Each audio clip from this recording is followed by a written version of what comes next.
السلام علیکم ناظرین گرامی۔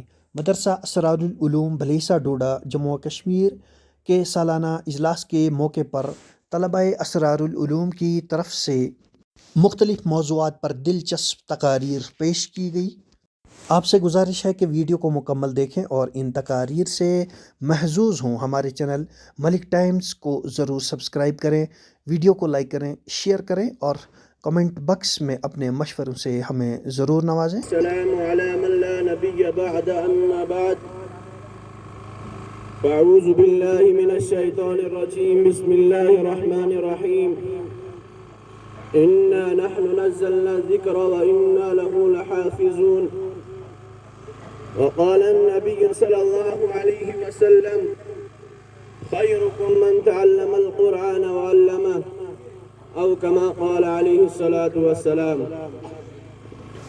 برادران ملت، محترم سامعین کرام، میں اس پرنور اور متبرک محفل میں متبرک کتاب قرآن کریم کی عظمت و فضیلت پر روشنی ڈالنے کی جسارت کر رہا ہوں، جس کی حفاظت کی ذمہ داری اللہ رب العزت نے لی ہے۔ اللہ رب العزت قرآن مقدس کے اندر ارشاد فرماتے ہیں اِنَّا نَحْنُ نَزَّلْنَا الذِّكْرَ وَإِنَّا لَهُ لَحَافِظُونَ، ہم ہی نے قرآن کو نازل کیا اور ہم ہی اس کی حفاظت کرنے والے ہیں۔ امید ہے کہ آپ حضرات بغور سماعت فرمائیں گے۔ اللہ تعالیٰ احکام قرآنیہ کی معرفت عطا فرمائے۔ جب اہل مکہ نے قرآن کریم کو کلام اللہ کے خطاب سے نہیں نوازا اور معجزہ ہونے کا انکار کیا اور اس کتاب کا انکار کیا جس کے بارے میں اللہ رب العزت ارشاد فرماتے ہیں لا ریب فی، اس میں کوئی شک نہیں، تو رب کائنات نے تمام فصحاء عرب و بلاغاء عرب سے تحدی اور چیلنج کیا، تم ایک دو نہیں بلکہ بہت سارے مل کر اس قرآن کی جیسی ایک چھوٹی سی آیت نہیں لا سکتے۔ اگر تم اپنے قول میں صادق ہو تو لا کر دکھاؤ۔ قرآن نے اس کا نقشہ اس طرح کھینچا وَإِن كُنتُم فِي رَيْبٍ مِّمَّا نَزَّلْنَا عَلَىٰ عَبْدِنَا فَأْتُوا بِسُورَةٍ مِّن مِّثْلِهِ، اگر تم لوگ اس چیز میں شک کرتے ہو جو ہم نے اپنے بندے محمد صلی اللہ علیہ وسلم پر نازل کیا، تم اس کی جیسی ایک چھوٹی سی آیت لا کر دکھاؤ۔ تمام فصحاء عرب نے لاکھ کوششیں کی لیکن آخر میں عاجزی کا اظہار کیا۔ امرؤ القیس جو عربی کا بہت بڑا شاعر تھا، جب اس نے اِنَّا أَعْطَيْنَاكَ الْكَوْثَر کی صورت باب کعبہ پر دیکھی تو پکار اٹھا کہ خدا کی قسم یہ کلام کسی بشر کا کلام نہیں۔ محترم بزرگ اور دوستو، آئیے میں آپ حضرات کو عظمت قرآن سناتا ہوں۔ جب کسی آدمی کے بارے میں یہ اندازہ لگانا چاہے کہ یہ عاصی ہے یا نیک ہے، صادق ہے یا کاذب ہے، تو اس کے متعلقین پر نظر ڈالتے ہیں۔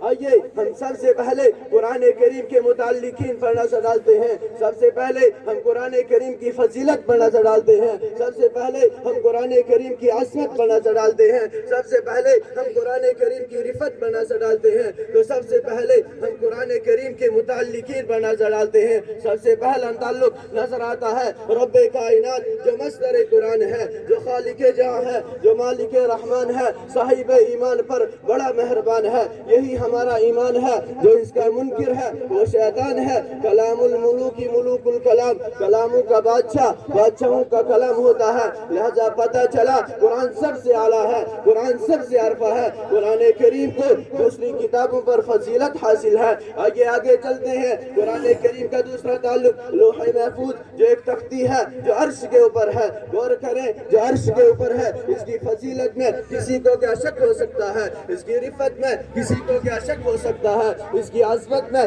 کسی کو کیا شک ہو سکتا ہے؟ اعلیٰ و عرفہ شہ کے لیے اعلیٰ و عرفہ کا مقام تجویز کیا گیا، وہ لوح محفوظ ہے۔ آگے آگے چلتے ہیں۔ قرآن کریم کا تیسرا تعلق لیلۃ القدر، اس لیے لوح محفوظ سے قرآن کریم کو آسمانی دنیا پر اسی رات میں لایا گیا۔ یہاں پر نہ جبرائیل واسطہ ہے، نہ میکائیل واسطہ ہے، نہ اسرافیل واسطہ ہے، نہ اسرائیل واسطہ ہے۔ ایسی رات کا انتخاب کیا گیا جس کے بارے میں اللہ رب العزت ارشاد فرماتے ہیں لیلۃ القدر خیر من الف شہر، یہ رات 1000 مہینوں سے بہتر ہے۔ لہذا پتہ چلا قرآن کریم کو زمانے کے اعتبار سے بھی فضیلت حاصل ہے۔ یہ رات رمضان المبارک کے مہینے میں آتی ہے، مہینہ بھی مبارک اور رات بھی مبارک۔ آئیے آگے چلتے ہیں۔ قرآن کریم کا چوتھا تعلق حضرت جبرائیل علیہ السلام جو سید الملائکہ ہے، جس کو تمام فرشتوں پر فوقیت حاصل ہے، جس کو قرآن نے خدا کے پاس درجہ پانے والا قرار دیا، جس کو قرآن نے ذی قوت عند ذی العرش مکین کہا۔ اس فرشتے کی فضیلت میں کسی کو کیا شک ہو سکتا ہے؟ جس کو قرآن نے عزت والا قرار دیا، جس کو قرآن نے قوت والا قرار دیا، جس کو قرآن نے پیکر امانت قرار دیا۔ قرآن کریم کا یہ تعلق بھی عظیم و عرفہ ہے، جسے قرآن کریم کی عظمت و فضیلت روز روشن کی طرح آیا ہے۔ آئیے آگے چلتے ہیں۔ قرآن کریم کا پانچواں تعلق مکہ و مدینہ، یہ زمین کا وہ حصہ ہے جہاں سے زمین کی ابتدا ہوئی، جو زمین تمام زمینوں سے زیادہ فضیلت رکھتی ہے۔ اس جگہ پر جنگ و جدال کرنا حرام ہے، یہ جگہ دارالامن ہے۔ آئیے آگے چلتے ہیں۔ قرآن کریم کا چھٹا تعلق قلب ماہ رسالت صلی اللہ علیہ وسلم، وہ قلب جس کو آب زمزم سے 4 مرتبہ دھویا گیا، زمزم جس کو 30 سال کی عمر میں دھویا گیا، زمزم سے جس کو بچپن کی عمر میں دھویا گیا، زمزم سے جس کو معراج کے وقت دھویا گیا، زمزم سے جس کو غار حرا میں دھویا گیا۔ قرآن کریم کا ایک ایک تعلق بعظمت و باعزت ہے۔ قرآن کریم کا ایک تعلق امت محمدیہ سے ہے، جس کو امت خیر کہا گیا۔ آج جو موجود حالات جو جہالت و گمراہی، ذلت و زوال سے پر ہے، اس کو تبدیل کرنا چاہتے ہیں، کامیابی و کامرانی، سماجی و اخلاقی مسائل کو حل کرنا چاہتے ہیں، تو قرآن کو رہبر بنائے، قرآن کو مطلوب بنائے، فرمان رسول کو دستور حیات بنائے، آیت قرآنیہ کو عمل پیرا ہوں، آیت قرآنیہ پر عمل پیرا ہوں۔ اللہ تعالی ہم سب کو آیت قرآنیہ اور تعلیمات اسلامیہ پر عمل کرنے کی توفیق عطا فرمائے۔ اللہ تعالی مجھے بھی اور آپ کو بھی کہنے اور سننے سے زیادہ عمل کی توفیق عطا فرمائے۔ وما علینا الا البلاغ۔ عرض کرنا چاہتا ہوں اس امید کے ساتھ کہ میری باتوں کو بغور سنا جائے۔ جب اسلام فاران کی چوٹی سے پھیلنا شروع ہوا اور آپ اپنی روشنی سے دنیا والوں کو منور کرنے لگے تو باطل پرستوں میں خلبلی مچ گئی اور ساری قوت و طاقت دل و دماغ نور اسلام کے بجھانے میں صرف کرنے لگے۔